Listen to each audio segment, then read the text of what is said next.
Thank you for being here. If this is your first event of the conference, welcome. My name is Maxwell Zeff. I'm a senior AI reporter with TechCrunch, and we're joined today by Geoff Ralston, the former president of YC, and recently founded an AI safety-focused early-stage fund called SAFE. So I do have some questions that I would like to get to, and we will have very dedicated Q&A at the end too. But if you must interject with a question, that's fine. If you must. If you must, that's fine. I certainly do. So I want to start just by talking a little bit about your history with Y Combinator. It's just a storied startup accelerator that you led for many years. And I wanted to specifically talk about kind of the time where you were working there, but maybe not president, and you actually got to see pretty firsthand how OpenAI was formed. A lot of the OpenAI, a lot of OpenAI's story is wrapped up in Y Combinator, even though it wasn't quite a startup that you guys backed in the same way. So I'd love to hear about those early days and kind of the, I don't know, jamborees you guys had early on. So, yeah, there's so many stories. I'll just, this is nothing to do with anything, but the story of me joining YC is a little weird. So I'll just tell it. It was 2010 and I had just sold a company to Apple and just left Apple. I stayed there about 6 months, whole other story, got to meet Steve, talked to Steve, had sort of, these great, funny, weird interactions. It was all good, but I really wanted to do something different. And I decided I wanted to do something in education. And I was talking to my old friend, Tim Brady, who spent years at Yahoo with me. And we said, Paul, PG, is doing this cool accelerator thing. Why don't we do an accelerator for educational technology companies? Because there's no technology in schools, and it's only going to be good if we get technology into schools, right? Okay, so this is 15 years ago, so what did we know? And I said, yeah, that sounds like a good idea, but I need to go ask PG. So I got together with Paul, and I said, hey, Paul, Tim and I want to start this company. It's going to be an EdTech accelerator. We'll call it Ed Combinator or something like that. He said, hate the name, but you should do it. And I'll help you. And you should join YC at the same time. And I said, great, what? Like, what do you mean? He said, yeah, you can be a partner at YC. It's part-time. It's not a very big job. And you can do Imagine K-12, which is what we ended up calling it. You can do your accelerator at the same time. So that's what I did. We founded Imagine K-12. I joined YC as a partner, which was really fantastic because in the end, it taught me everything about funding startups, about running an accelerator, about how to be successful in that space. And we did that for 5 years until 2016, when there was a bunch of stuff happening at YC. The founding of OpenAI, what was called YC Research. OpenAI was part of YC Research. It was how YC was going to give back. It was our nonprofit arm. Do you guys remember back when OpenAI was a nonprofit?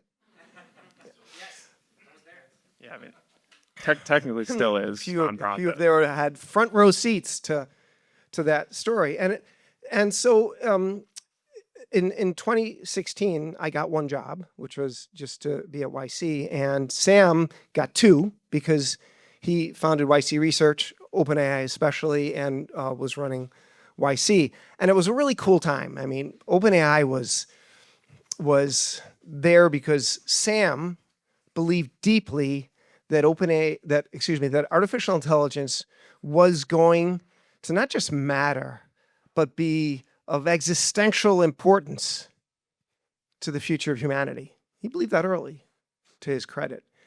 And, a bunch of stuff happened. Like he got Elon involved, and I don't need to rehash what happened with that relationship and how it deteriorated. He was going to give $1 billion, then he was going to give $100 million. He gave some, right? But obviously, Elon doesn't like to be, you can't have two alpha dogs in one game. And I think Elon found that out when he went into the government as well. But so that didn't work out. But it was a really cool time. I like to tell the story. In the early years of OpenAI, 2015, 2016, 2017, I would have the entire OpenAI team over to my house in the summer for a barbecue. And it was really cool and relaxed. A couple of the younger OpenAI guys would jump in the pool. It was really fun.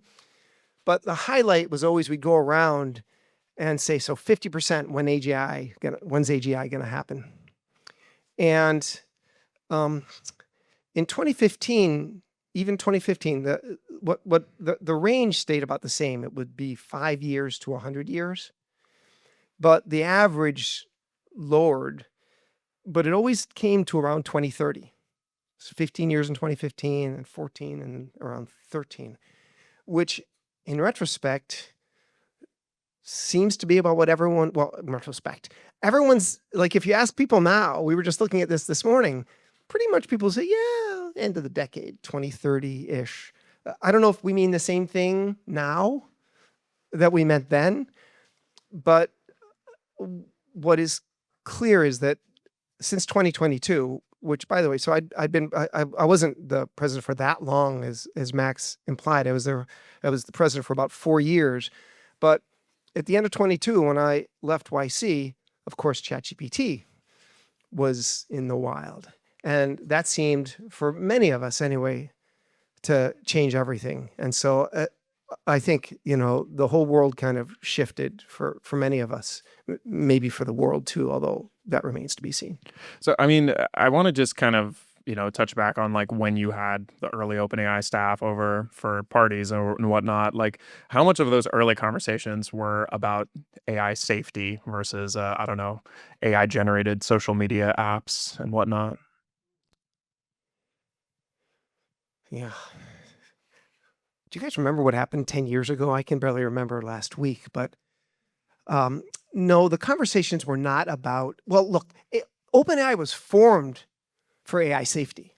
That was the explicit goal, right? Is to create superintelligence first and better, safer, whatever. Ilya's still trying to do that. Even more explicitly, it's in the damn name now. It's safe superintelligence, right? The conversations were never about safety, though. It was about the technology they were using. Some of the inventors of the technology were really slow, so it took a while for that to not the inventors, but it took a while for the technology that in the end would make a difference to get embedded in what they were doing and how they were thinking. But I do remember having a conversation with Ilya in Sutskever in, I think it must have been 2017 now, where he was like, yeah, it's all about compute. We think it's going to get bigger, and that we have to do bigger and more. And one could maybe charitably point out to Sam's benefit that the reason they are moving from a nonprofit to a for-profit is because there just weren't going to be the sums of money necessary to do what they needed to do to achieve whatever it is their goals are now, but certainly what their goals were then, without many, many billions of dollars. And I think he saw that then. And I'm curious just to touch on your personal kind of journey in the last few years of starting Safe. First off, can you just talk to us about why you started it, what you saw in the market that kind of maybe there wasn't enough investing into these kind of AI safety startups, and why you decided to focus there? Yeah, it's actually, from my perspective, a little bit of a boring story, because after I left YC, I started. People always wanted to talk about startups, so I'd go to conferences and talk about startups, but mostly I would end up talking about AI. I was like, people, if anyone ever tells you the world's about to change, you should never believe them, except this time. Because the world's about to change, and it's going to be fundamental, and it's going to be important, and it's going to matter. And I did that for a couple of years. I was talking to a bunch of people. I went to a few conferences about AI safety and talked to people much smarter and more knowledgeable than I was. And I was like, this is okay, like it's a conversation like this, like GGI is trying to do. It's good, but I feel like I have to do more. And I don't have very many skills, but working with startups is a hammer I have. And so I said, well, what if we help folks who want to build guardrails for this future? Because whatever you think about artificial intelligence, it's a horizontal technology. It's going to embed itself everywhere in the human endeavor, in economics, in business, in social situations, in your home, in your car, in your life. And all of those situations have the potential to go quite sideways. And who's worrying about that? Well, there's a bunch of people worrying about it for sure. And I've been learning more and more about the ecosystem over the past months and years. But I thought that if we could find great startups that could build scalable solutions, we might be able to make a small difference. And importantly, maybe I could be part of an effort like here of elevating the conversation around safety, building a community around safety, an ecosystem around safety that includes nonprofits, for-profits, people who actually think that this future could be amazing. It could be incredible. We can cure cancer and old age. That feels good now. I don't know if it's good for society, but at my age, it feels good. But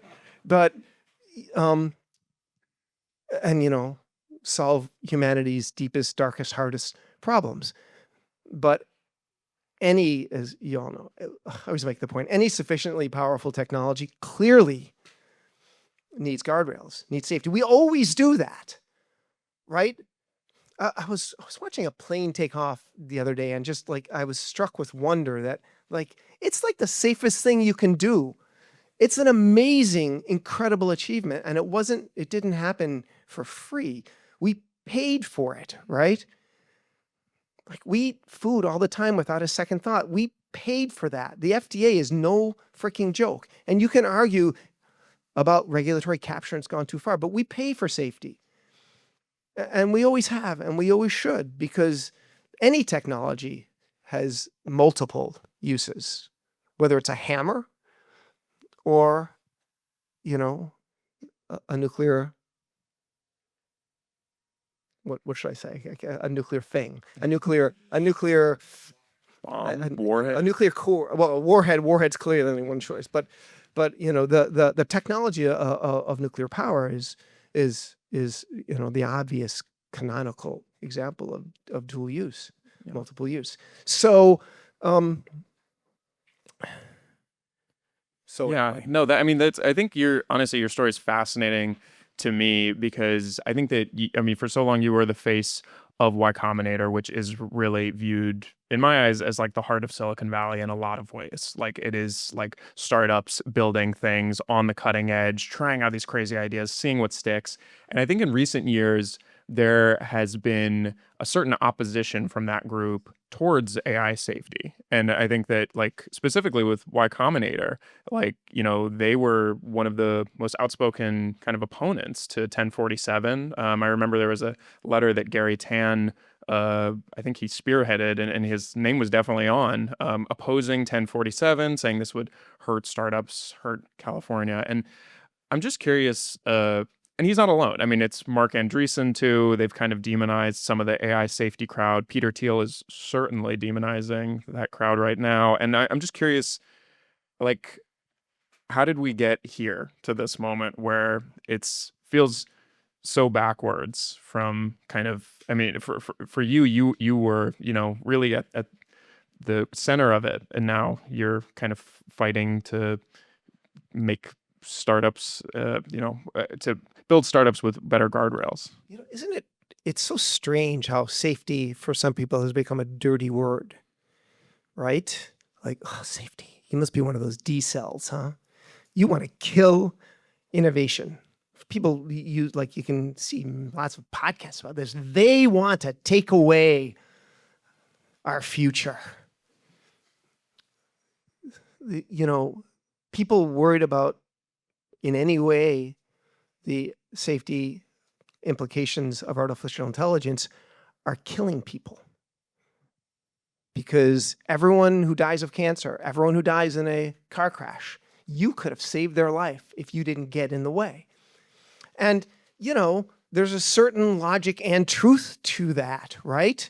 It is true that right now, I think a Tesla is a better driver than I am. I'm a shitty driver, so that's a low bar. But it's true that, the Waymo record on the roads is pretty darn good. And it is true, in my opinion, that once we have very broad adoption of self-driving, millions of lives year after year after year will, not every year, it's about 1 million people die every year on roads. They will be saved. That's fantastic. That's good. But it's also true that trust is absolutely critical to the rollout of any new technology. Like, the business world isn't going to just implement AI everywhere if it isn't trusted, if it might, just have a little glitch and give away the crown jewels or the entire code base or the customer base or wipe all the data, like that if you don't build guardrails for a technology this powerful, this flexible, as a human thinking entity or more so, then it won't happen. So it's weird. The effect, I don't know what you all think, but it's very strange and in some ways counterintuitive that safety, any kind of regulation, has become a dirty word. I mean, it was a little weird with the SB 1047. Like, if you spend more than $100 million on training, you have to do some shit and you might be liable. It's like, oh no, startups. Like, yeah, okay. It is true that there are startups that are raising $1 billion in their seed round. So you can argue that, they're going to kill startups, but that feels like it's a bit of an exception. I get being afraid of regulation and regulatory capture, as I mentioned before, and the ridiculous bureaucracies that get built, and that's all true. But pandemics that from AI generated or easily generated biological creatures would be bad, right? Like, we're kind of happy that the Frontier Labs are building in some restrictions to making that too easy. That's a good thing. So it's weird for me, and I'm not afraid of saying safety loudly. Safety and security and trust matter. They'll help the technology be more widely deployed in the end and help us all stay safer and make the result more beneficial, I think, for humanity. Now, there's a semi-religious aspect to this, what we've been talking, that is really weird. I kind of hesitate to even talk about this, but can you explain a little bit about what you're talking about? The Bible talks about the Antichrist as someone who comes in and talks about peace and safety. Those words. They were in like Hebrew, but so I think those are the translations that are typically used.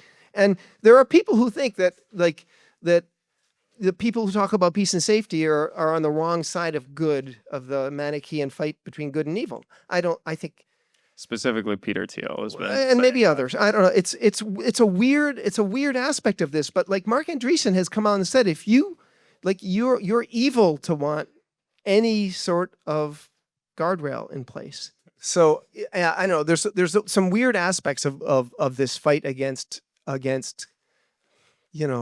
common sense, right? It's common sense that we want protections against misinformation and disinformation. Yeah, it's a conspiracy theory, and conspiracy theories are big nowadays, right?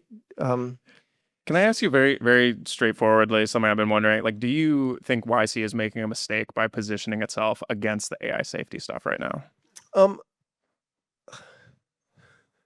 Do I think it's going to hurt YC? No. Do I think it's a mistake in the broader sense? Yes. Like, obviously I do. It's wrongheaded. But, to be fair, YC is funding AI safety companies. And we've funded some of those same companies. It's not like they said, oh, AI safety is bad. They've really said, any sort of regulation is going to just slow us down, and it will hurt startups, especially AI, because, well, it's all AI now. And I think that's wrongheaded. I do. I think that we can have.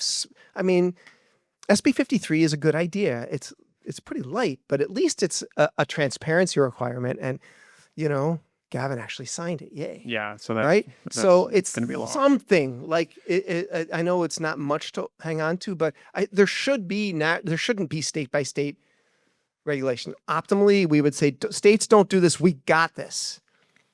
The U.S. Congress, the bill makers in chief, they got this. But who believes that's going to happen? I talked about this with you before, but I mean the kind of mantra of YC is build something people want, and we kind of talked about why AI safety startups. I mean, it's like, is this something that people want? Like, is that like, oh yeah, go get me that AI safety? Like, I mean, we need it, of course, but is it? How do you make a compelling startup that can grow quickly? That's focused on that. Just make that case, which is that building trust into these products or building technologies that allow you to trust them better will be something people want, is something people want today. We do attempt when we're interviewing companies, talking to companies, looking for funding with SAFE, to include that lens. Are they building something people want? Sometimes we get it wrong. We might have just run into a case today where we may have funded a company that is building something nobody wants. That happens. But that's a little side story.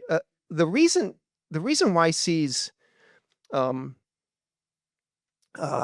motto is build something people want isn't because Paul built something people want and said, "Oh, this is a good idea," and then went from there. It was because he built something that people explicitly did not want, and he said to himself, "That's bad. From now on, I should build something people want."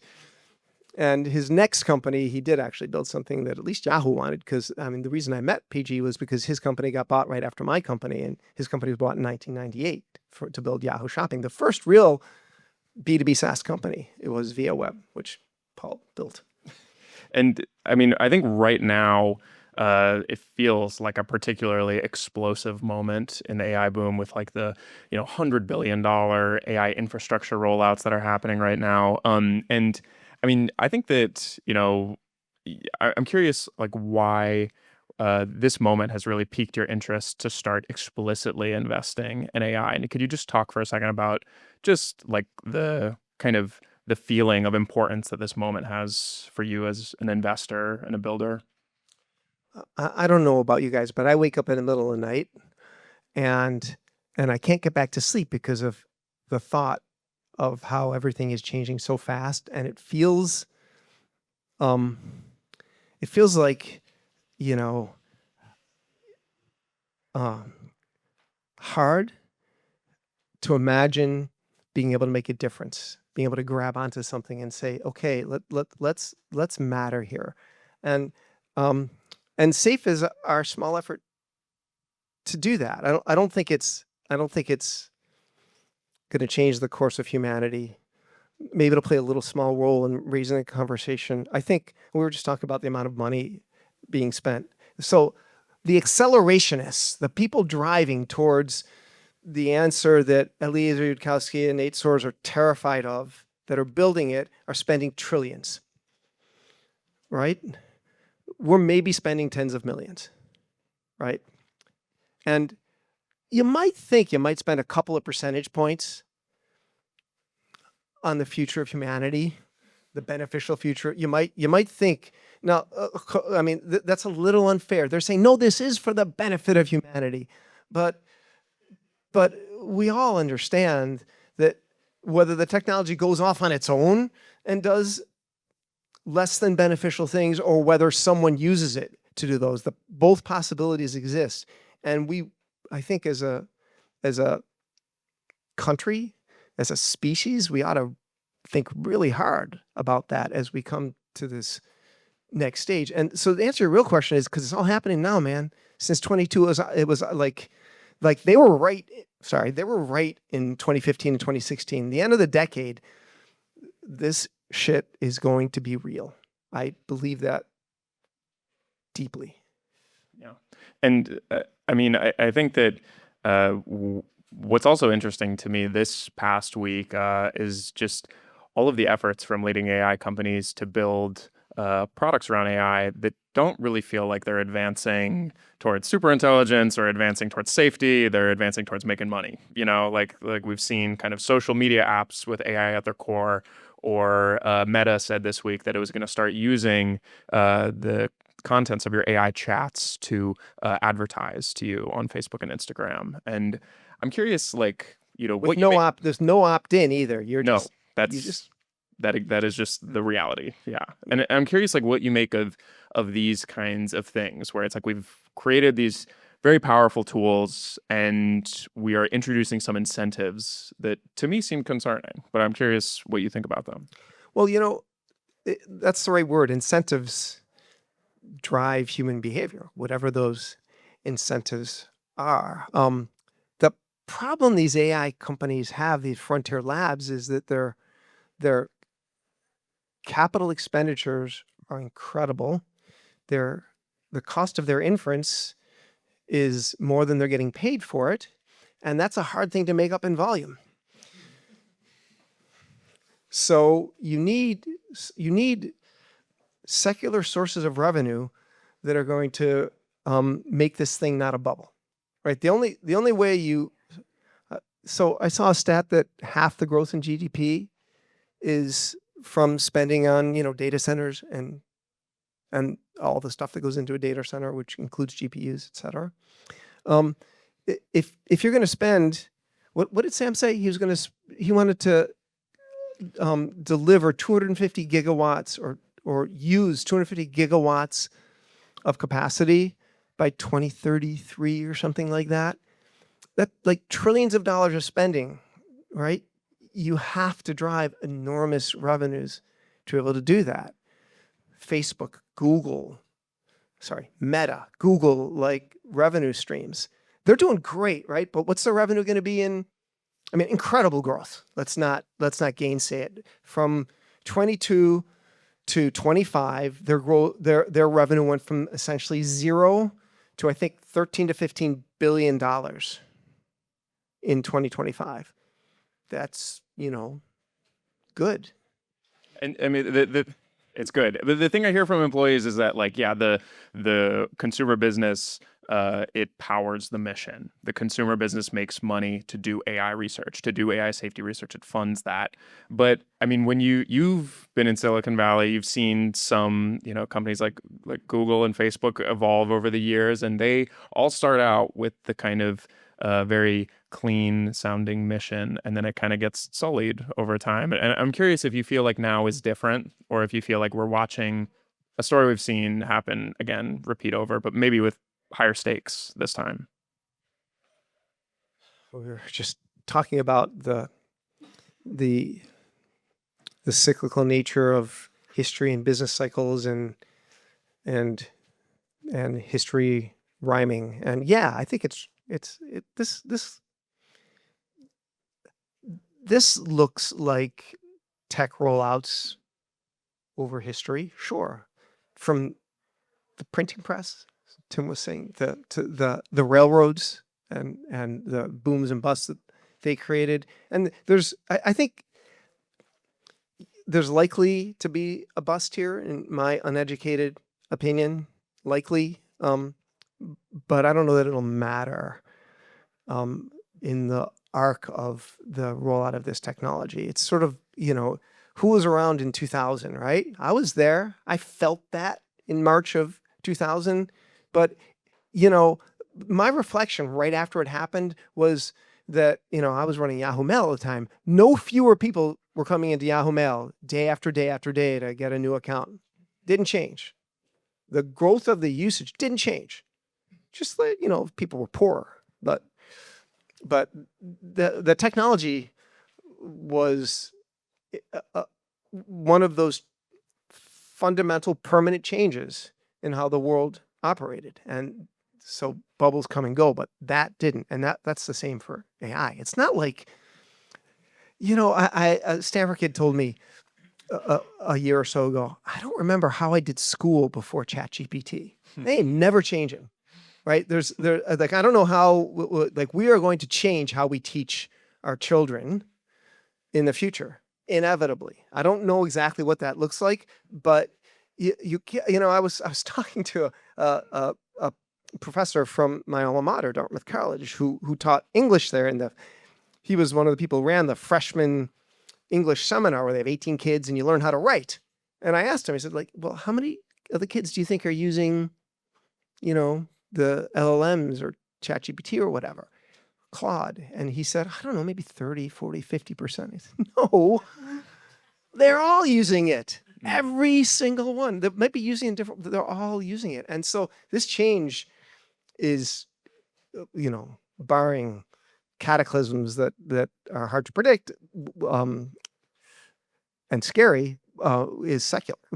This is happening. This is happening. So might be a bubble, but still going to be a lasting impact. Financial bubble, but and those can be, by the way, like a big deal, right? Like if this bubble bursts with this level of spending, damn. Damn, indeed. Yeah. So I did say we would open this up to questions out here, and I see a lot of bright people around. So if anyone has a question that they would like to or an answer, answers are even better. We'll do answers. Here we'll do Arthur first. I think there's a microphone coming down. Hey, thanks for the comments. This is really insightful. I'm researching practical AI safety governance structures for startups. And Geoff, I was just wondering what sort of practical advice are you giving startup founders so that they preserve their AI safety mission as they scale? I need to think more about that. Because it's a totally fair question. I think we're shooting from the hip, and if someone sounds like they're aligned, we're like, let's go. And it's a fair question. Is what do you do to keep them aligned? But what do you tell like a 2-person startup there? It's like, we want your values to be that, and Max pointed out, you can say we promise not to be evil. Does that matter? I'm not convinced, but if you have ideas in the sort of language we ought to use, I'm all ears. I think that shows. Yeah, sure. So I have a question a bit about the economics, incentives, and so on. A lot of what safety brings is a public good, and that makes it difficult to fund it in the usual market mechanisms. But there are things that could be done to make markets do something, like liability insurance, for example, or even regulation that is going to push companies to invest and create an ecosystem of AI safety, companies. So how do you view things from that angle? I think that's 100% correct.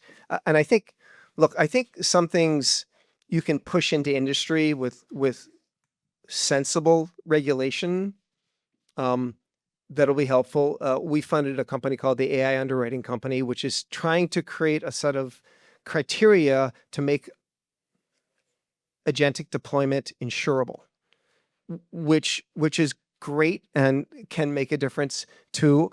I do think there's some parts of this question that are not really going to be approachable with a startup or a for-profit.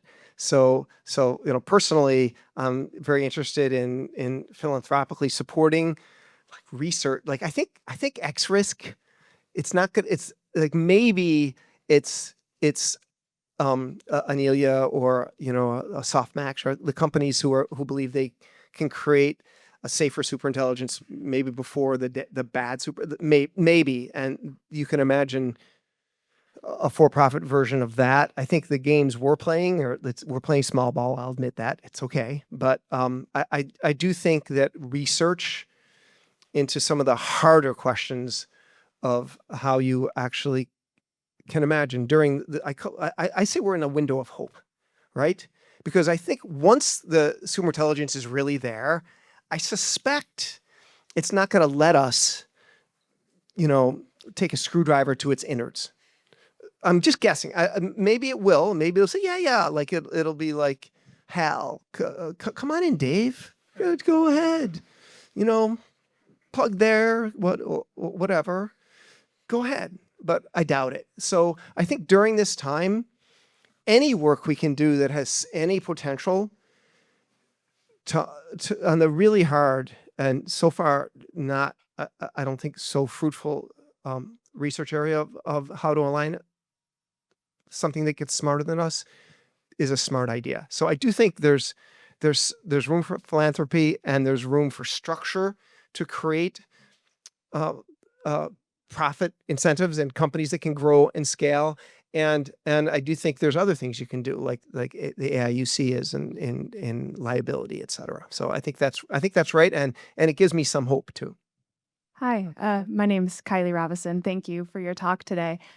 I'm really curious more about your thoughts on regulation because I have some fear that we're not going to have substantial regulation in time, as we saw with SB 1047. And I'd be curious to think, do you think we have time? Are you hopeful that we will get substantial regulation before it's too late? And what does that regulation look like to you? Like, what do you think we need? I am hopeful, but not massively optimistic. Does that make sense?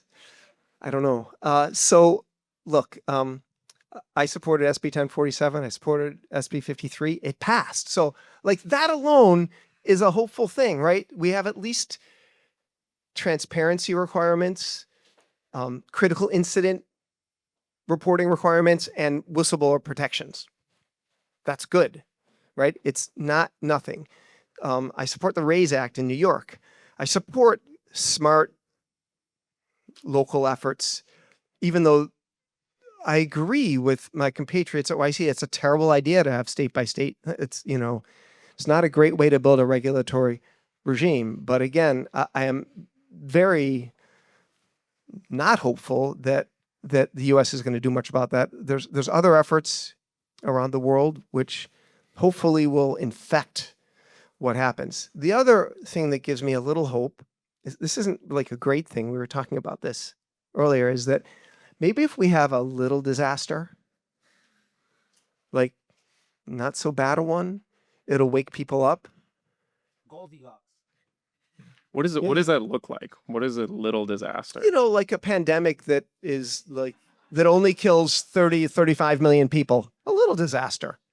And then we'll learn all the right lessons. Okay, so yeah, that's not a great example. Something that gives people the fear of what might happen, like maybe an AI runs wild and wipes out all of the United States' tax data for the last 20 years. That might be okay. Yeah, that would be cool. But the government would say, oh my God, we need to do something. So something like that. And, no one dies. That would be great. Sure. Yeah, I just wanted to, my side hustle, by the way, Tim O'Reilly, I have a side hustle called the AI Disclosures Project, the Social Science Research Council. And we've focused a lot on looking at, we're initially focused on, should we be disclosing operational kinds of metrics that companies are using to guide their work? And this came out of some earlier work that we did on enshittification at places like Amazon and Google. And you go, okay, we know what their financials were 20 years ago, but we don't know what their operational metrics were when they seem to be serving their users versus what they are now. So that's one thing that I think we could do is not just transparency, but literally what are you optimizing for in your business? And have the company, this is an interesting idea. We could say, yeah, if you want to be a safe company, you need to build this into your, that's right. Almost, I don't know where you build that in so that it sticks, but I think that's the hard thing about it. No, it is. But that's where I started with the project. In the course of it, though, I also looked at a lot of the history of various regulatory regimes, and a couple of things that I learned, like from auto, for example. There was a great number of things that we think of as safety innovations were in fact commercial. Auto headlights, windshield wipers, You know, and many things evolved, over many years, like road signs, and road markings, and they were introduced on a state by state basis. And Mandatory seatbelts. I mean, well, that matters. when I was Wait a a minute. kid, you guys, we did not have to wear a seatbelt. Yeah, mandatory Like they were seatbelts. just belts. You Like, got to they realize, were just a belt too, and you didn't even have to wear them.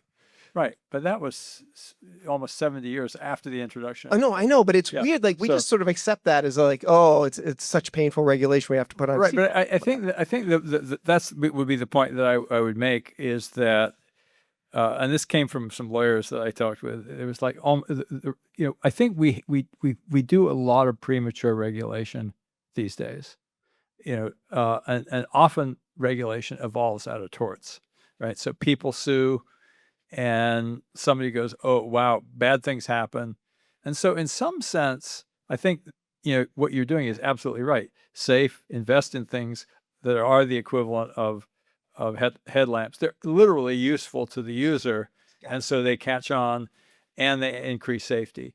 And there's probably a bunch of things in observability. I mean, right now we have observability companies like Honeycomb, and hey, AI observability. There's going to be a whole lot of that, and a lot of opportunity there, and that'll be part of the infrastructure that will eventually make it a regulable technology. I don't think this addresses the rogue superintelligence scenario. I mean, that's the case where maybe you do need government intervention. But I do think that the thing I worry a lot about is that we have a lot of fear mongering, which drives uninformed politicians to propose things that don't really work.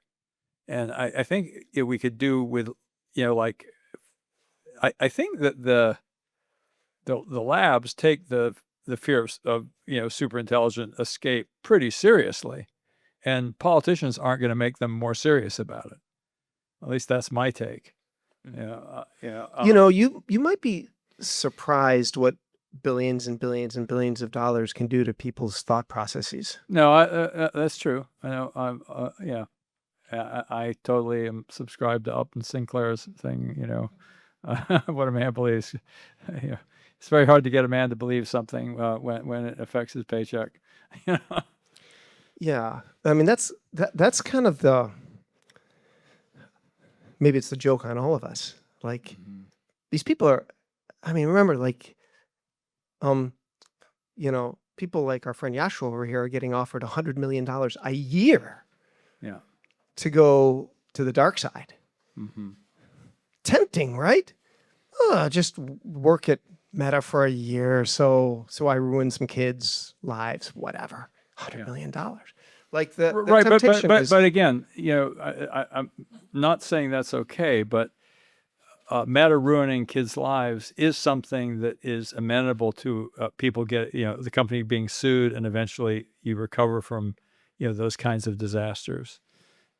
Same thing, like air traffic safety, Boeing is going down, because of the incentives that they subscribe to. And I guess all I'm saying is the areas where it's equivalent to nuclear war, biotech, that's sort of one category. And then there's the small things, and then there's the mid-range things. And I would put that kind of like, Meta's trying to ruin kids' lives. Hey, they've been doing that for a long time already. And I guess all I'm saying is I think we need to have some clear, we shouldn't sweep it all into the same, bills, for example, into the same efforts. And I think we are. agree. That's one of the problems. I think the legislation that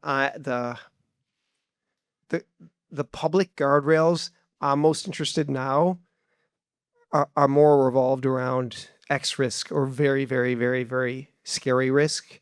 I think eventually we should have a regime that's in place that makes it really painful for really bad things to happen, even in the mid-range, because it can be stuff in the mid-range can be pretty bad, right? Like maybe salmonella poisoning only affects a few hundred people. but it would be bad if it was like that happens once every few years. It would be bad if it was 1,000 people or 10,000 people every year. That's kind of in the mid-range. It's not apocalyptic, but it's pretty bad, right?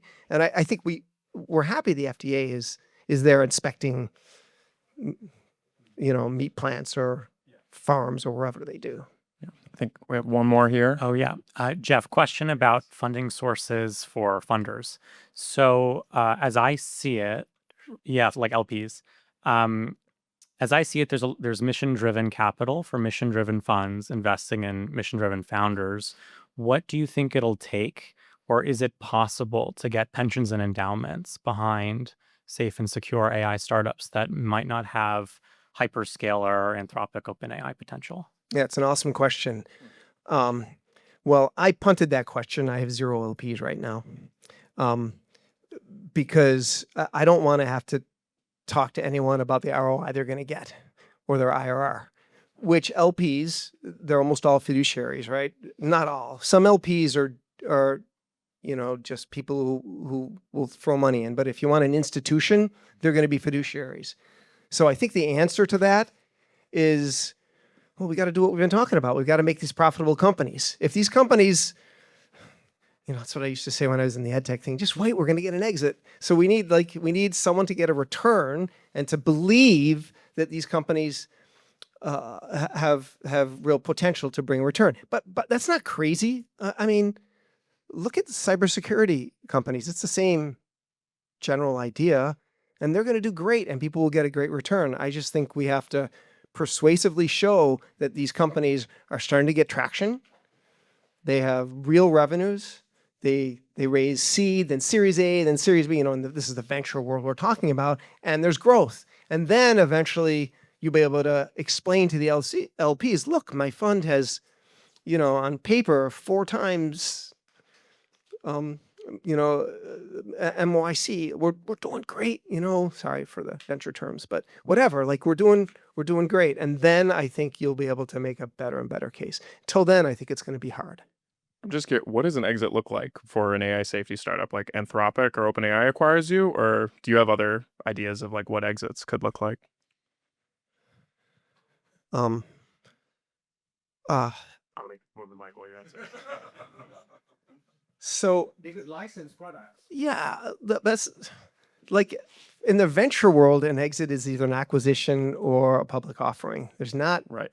like there are things in between right now, but like if you're an investor in Stripe, you're still waiting, and it's been 15 years, so just keep on waiting. 16 years now. So but there's secondary. So there's 3 kinds of exits fundamentally, which is you get to sell your stock in a secondary, which a lot of people have been able to do in some of these bigger companies. You get acquired by a larger company, and then it could be a frontier lab or another big company that thinks that what you're building is synergistic with whatever their product line is, or it could be a public offering. They're all possible. Here's the thing, Ross, is that I don't know how much time we have. So we'll see. Like, 2030 is coming fast. And will we get any exits between now and then? Yes. But they're going to be singles and doubles, I think. Okay. But that's something. There you go. I have one more. Thanks for doing this. This all feels very sensible unless something that looks like fast takeoff actually happens. And I wonder, how do you think about that, like that possibility? Nikki, you drinks for that. You want some whiskey? I mentioned waking up in the middle of the night and worrying about things. James is talking about the possibility that superintelligence just comes like that, like it, Claude 4.5 is that much better at coding, and suddenly it says, "Oh, I'm going to fix myself because these stupid humans are too slow," and then it fixes itself again and again, and all of a sudden, it's there. Then the window's closed, James, and it will be what it will be. I don't know what happens if superintelligence is indeed a thing, and it gets created, and there's a fast takeoff scenario. What will be there, and we'll see, and hopefully, the people who are doing a lot of good work in thinking about how you align an entity that gets that smart, that fast, will have been successful. I really hope we actually have more time. Like, I hope No more time, I Jeff. hope that there seems to be a lot. I'm going to become a conspiratorial thinker after this. But I so hope Gary Marcus is right. Like I really hope he is, and I hope if we do have a takeoff, it's gradual and we can see it, and maybe we can create a superintelligence or just a really smart AI that will help us with some of the hard problems, that can do research on its own, and we can set 1,000 of them to work, and we'll have a shot. But yeah, I mean, I worry. All right. Well, I think we're out of time. So, Jeff, thank you so much for being here. Thank you, everyone, Thanks for the great for joining questions. us. So, Appreciate it.